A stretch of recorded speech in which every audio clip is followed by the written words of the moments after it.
Hello, and welcome back to London Cycle Routes.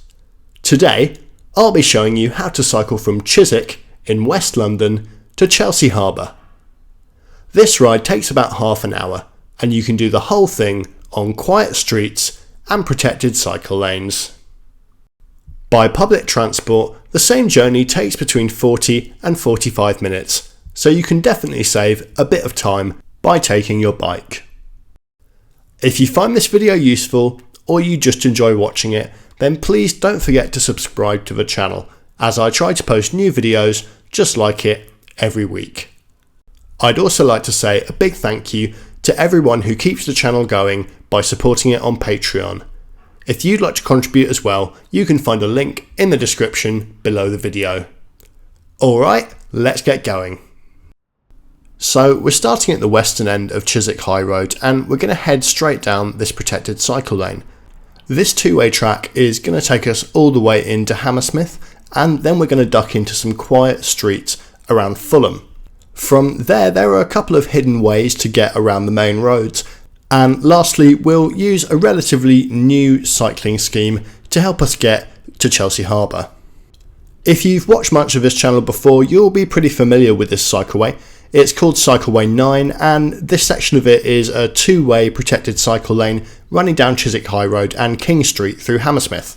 It's really excellent, and since we last came here there have actually been a few upgrades, and you can see there are a few more permanent curbs like the one we just went over here, in addition to the ones that have been here for the last couple of years. Overall, it's a really nicely protected route, and on most days you can see all sorts of people riding through it.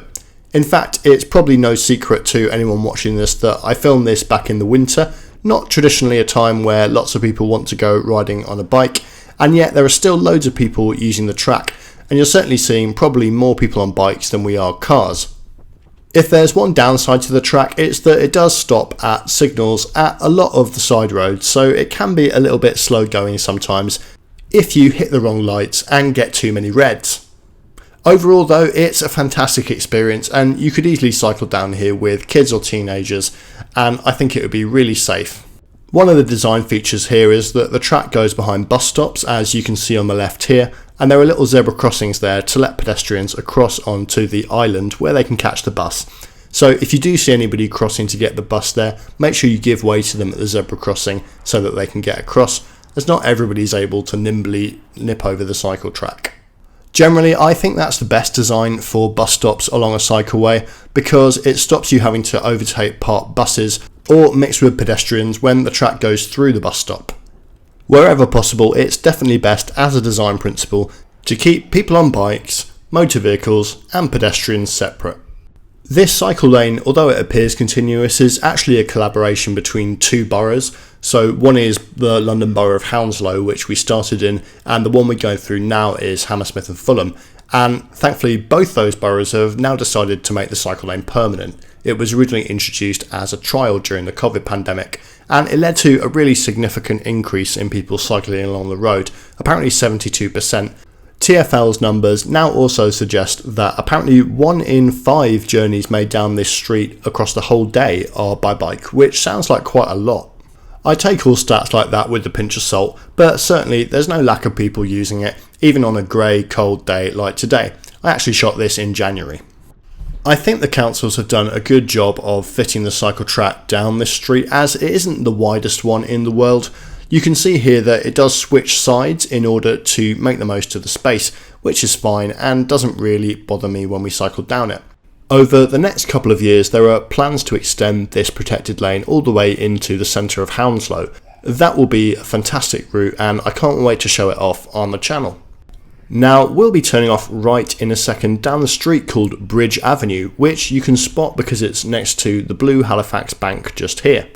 This street is a dead end for cars, so it doesn't tend to have too much traffic on it, but there is quite a bit of parking, so just watch out and make sure that none of those cars are moving. There's then a double stage crossing across the Great Western Road, which we've just managed to nip across in time, onto Bridge View.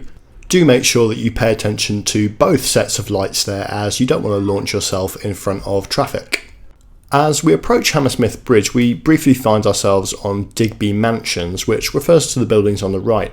That used to be on the site of Digby House, which was the home of the inventor Sir Charles Wheatstone, who invented the musical instrument called the concertina. As you pass on the river path here, by the way, make sure that you go very slowly and give plenty of space to pedestrians, who have priority there. Unfortunately, the path has been narrowed even further by the structural support for Hammersmith Bridge, which, as you may know, is currently closed to motor traffic. It should soon reopen to cycles. You can currently go over it with a bike, but you have to push your bike and dismount. But you will soon be able to cycle over it again, and I'm going to use that for some videos soon, hopefully, as it'll be a great way of getting to certain parts of southwest London. The situation with Hammersmith Bridge is an interesting one. There are some disadvantages to it being closed to traffic. For example, you can't get a bus over it anymore, and that's very inconvenient if you need to use the bus to get across the river. On the other hand, it has had a positive effect on the traffic levels on the streets around it, particularly around Barnes, and has created low traffic cycle routes. So it's not entirely a bad thing in my view that it is closed, although it is, however you look at it, extremely ridiculous that the local government in London doesn't have the cash to repair a bridge, which is the sort of thing that I think local authorities have been doing since at least Roman times in this country. We're now weaving our way through some quiet streets around the Fulham Riverside area of town, and as you can see, there's very little traffic here at all. This is because of a historic traffic management scheme which has kind of closed a lot of the roads to motor traffic and effectively filtered the entire area. It means that it's incredibly pleasant to cycle through here, and you'll very often see, particularly on sunny days, parents cycling with kids and all sorts. As with all backstreet routes, it can sometimes be a little bit confusing to remember which way you need to cycle, but there are really three ways that you can work it out. The first is to follow the little blue signs, like the one on the lamppost dead ahead of us, which will be directing you along an old National Cycle Network route. The second is to download a map of this route, which you can do for free, and use it on whatever app or device you choose to use. There's a link in the description below the video where you can find it. The third way is that Transport for London is actually planning to signpost a new cycleway route through these streets called Cycleway 34. As of May 2023, I think some of those signs have actually already gone in, although it may not be entirely finished. But when you go down here, you may find yourself seeing much more obvious and well-designed signage, which I think the cycleway signage is a lot better than the old London Cycle Network routes, which can often be quite easy to miss. The reason the streets are so quiet around here is because of closures like this one that we just cycle through, which has also been turned into a really nice public space and sort of a garden, which I think gives you the best of both worlds, quiet streets but also a little bit of extra public space. If you look on the horizon ahead of us, you'll see some floodlights, and those are actually the lights to the ground Craven Cottage, which is the football ground of Fulham Football Club. Craven Cottage has been the home of Fulham FC since 1896, which surprisingly actually does not make it anywhere near the oldest ground in the Premier League. When you're inside it though, it does certainly feel like one of the oldest in the sense that it hasn't really been updated. If you keep an eye out on the right, you'll see a bronze statue of a footballer there. That is a statue of Johnny Hayes, who's widely regarded as Fulham's greatest ever player. He actually captained the England team. However, that is not the most famous statue to have stood outside Fulham Football Club. The most famous is actually a statue of Michael Jackson, which stood there from 2011 until 2013. It was put there by Mohammed Al Fayed, the owner of the club at the time, and swiftly removed by his successor. Al Fayed actually blamed the statue's removal for Fulham's relegation that season. We're now heading into Bishop's Park, and make sure you cycle quite slowly here and give everybody plenty of space, as it is a shared space with pedestrians.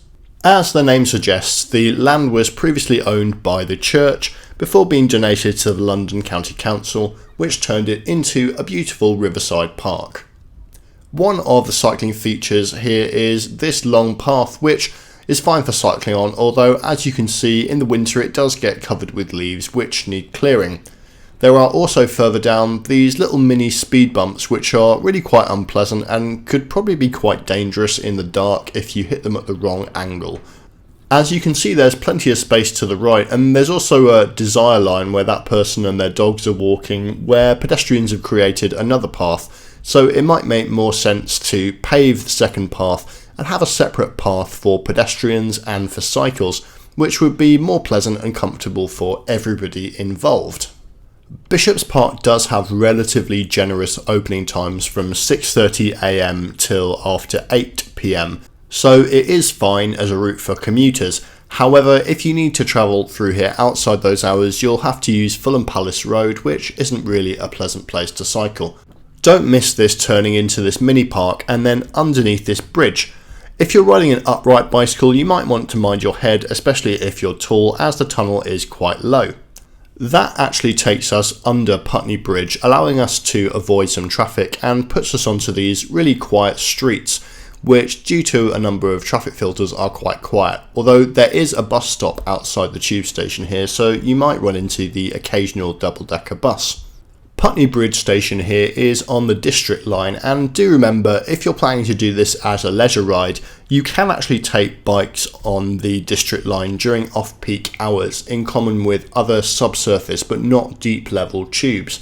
If you're just going for a ride on the weekend with friends and want to meet up somewhere, that's always a useful thing to remember. TfL actually produces a really handy map which shows you which rail services you can take bikes on and when. If you just search for TfL Rail Services Bikes Map, it should come up.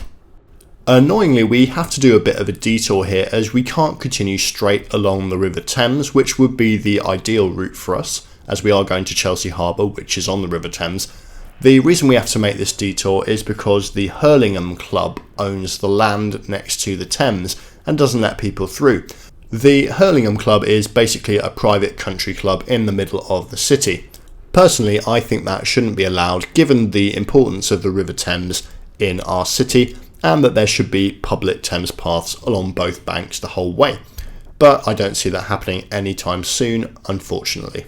On a better note, you will find these streets relatively quiet, and that's because of these signs right here, which are actually a traffic filter installed by Hammersmith and Fulham Council. This is a new scheme which Hammersmith and Fulham calls a clean air neighbourhood.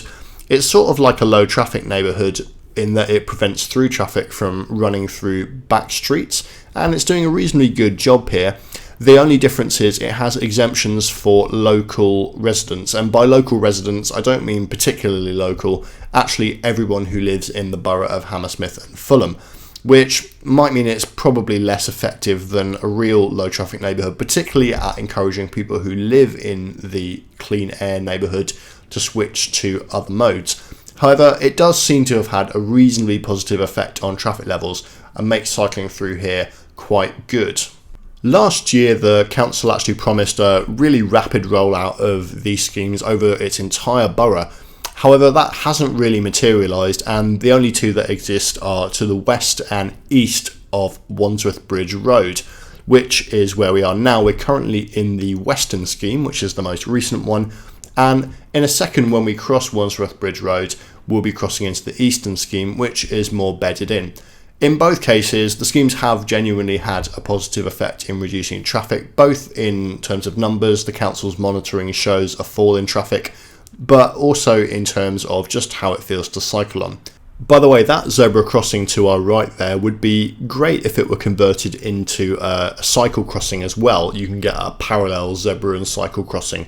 That would really improve links between the two different areas. We've just crossed into the eastern area now. As you can see, traffic levels are genuinely quite low, although there are still a few cars around, and it does remain to be seen whether these schemes will be truly effective everywhere, as they do little or nothing to discourage local car journeys. It may be that they're effective around Wandsworth Bridge Road, where there's a high proportion of long distance out of borough traffic running through the streets, but don't really reduce traffic in other areas where more of the vehicles you run into are short trips which could be walked or cycled, where a traditional low traffic neighbourhood approach would be more effective.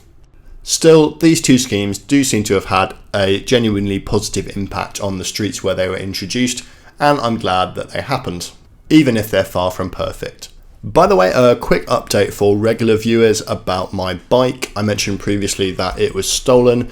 Unfortunately, I'm still without one, although hopefully I'll get one in the next couple of days and I'll be able to shoot some new footage. This is, as I mentioned before, old footage that I shot in January.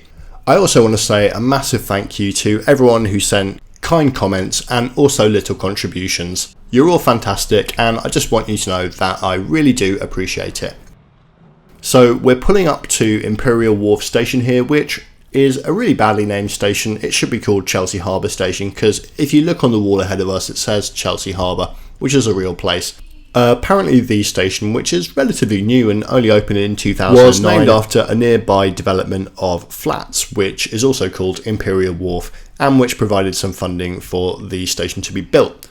Right, so we are here. Thanks so much for watching. Make sure you hit subscribe if you haven't already, as I try to post new videos every week. And sorry for the unusual 2-week gap we just had. That was because of a lack of a bike and trying to ration footage which I'd already recorded. Thanks again to everyone who supports the channel on Patreon. If you'd like to join them, you can find a link in the description below the video. And I would love to hear your comments on this and really just everything. So let me know below what you think, and I will see you again next time.